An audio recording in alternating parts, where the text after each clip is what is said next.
98.9 Centre, 97.3 Est-Ouest, 91.7. RM1, it's 9 o'clock.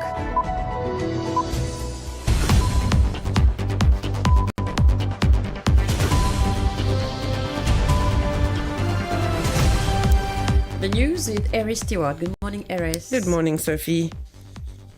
And we start with the headlines. Kimberly Lecourt-Pinard makes history in the Tour de France as first Mauritian and African woman to wear the yellow jersey.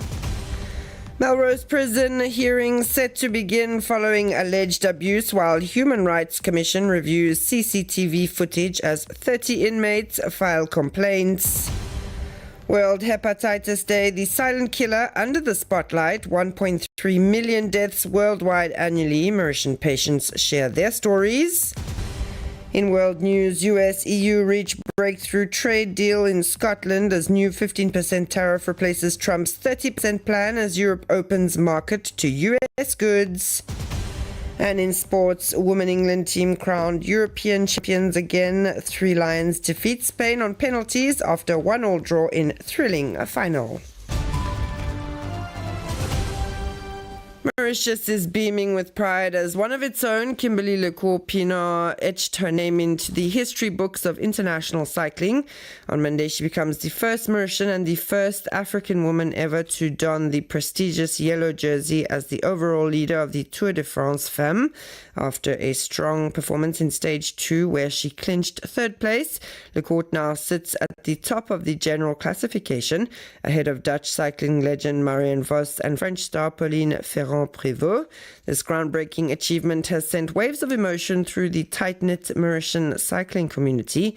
Messages of joy and admiration poured into the Team Mauritius's fan club's WhatsApp group as riders, coaches, and supporters alike celebrated what many are calling a monumental moment in the island's sporting history. National leaders have also joined in the honor. To honor her, Prime Minister Dr. Navin Ramgoolam took to Facebook to express his admiration. He said, "Our congratulations to Kimberly Lecourt-Pinard for this remarkable performance, which shines a light on Mauritius beyond its borders. She is a source of inspiration for our youth and a source of immense national pride. Thank you for flying the flag for our country so high." At just 28, Kim Lecourt has become more than just a cyclist. She is a symbol of perseverance, talent, and Mauritian excellence on the global stage. And moving on to other matters in the news, the hearings of Melrose Prison officials will begin on July 29, based on surveillance videos and inmate testimony. These hearings follow the alleged acts of brutality in prison on July 17. The Human Rights Commission says it has already viewed and secured 50% of the CCTV footage.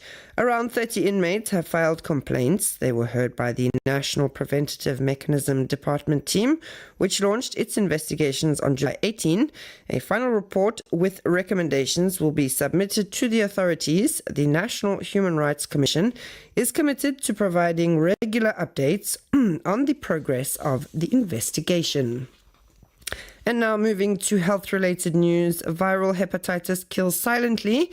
According to the World Health Organization, approximately 1.3 million people die from it each year worldwide.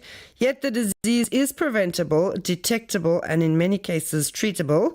In Mauritius, authorities are continuing their screening and awareness efforts, but many patients are still unaware that they are carriers of the virus. On this World Hepatitis Day, we shine a light on a disease that is often silent but has serious consequences. Noma Narayan Reddy speaks to a Mauritian who suffers from it as well as his doctor. We listen to this report.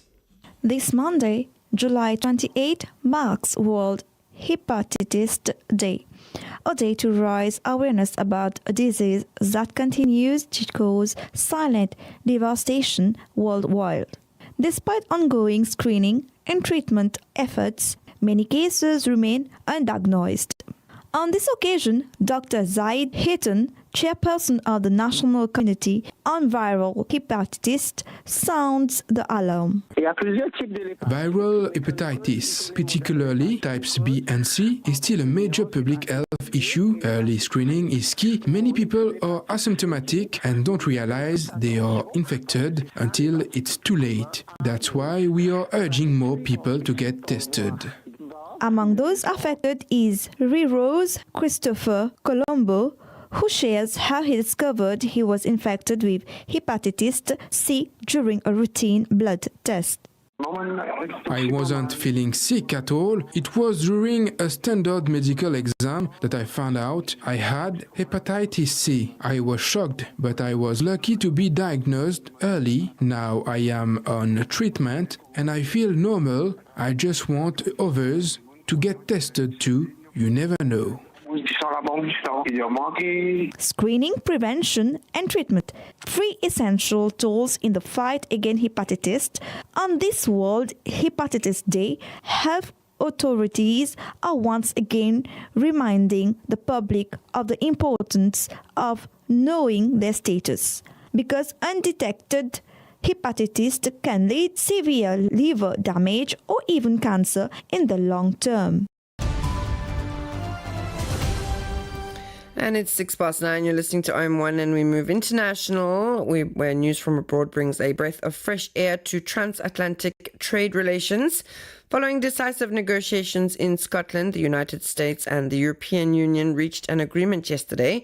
Washington will impose a 15% tax on European products, half the 30% initially announced by President Donald Trump. In exchange, Brussels will open its market to certain US exports with zero customs tariffs. The compromise has been welcomed by both sides, as the two economic giants together account for nearly a third of world trade.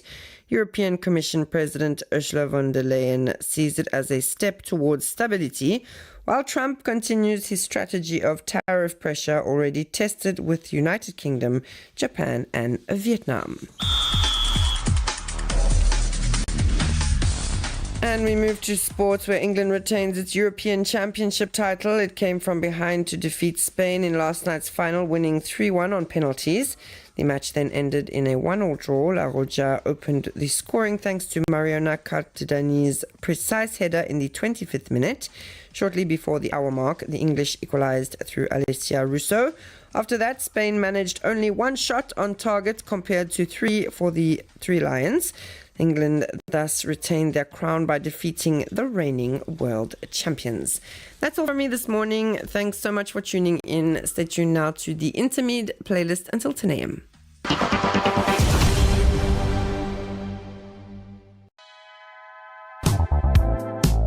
Bienvenue, vous êtes sur RM1. RM1, la nouvelle radio.